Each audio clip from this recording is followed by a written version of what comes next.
demam atau bagaimana? Terima kasih.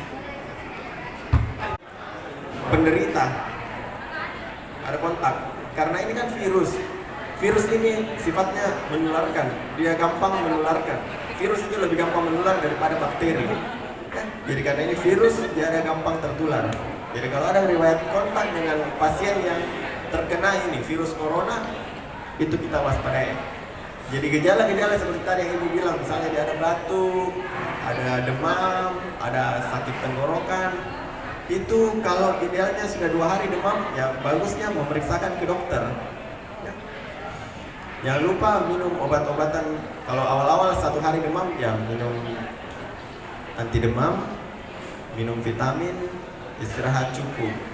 Tapi kalau sudah minum itu 1 harian, nah besoknya masih tetap demam, batuk, apalagi ada sesak nafas, nah mending lebih baik segera pemeriksaan ke dokter. Nah, nanti dokter yang akan screening semuanya, kita periksa lebih lanjut.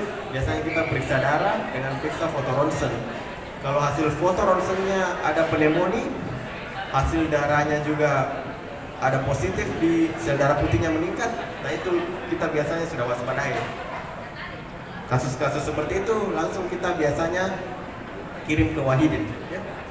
Kirim ke Wahidin, dari Wahidin itu periksa darahnya lagi untuk kirim ke Jakarta dengan periksa ininya, swab tenggorokannya, dikirim ke Jakarta untuk pemeriksaan virus ini, karena di Makassar belum ada pemeriksaannya ya.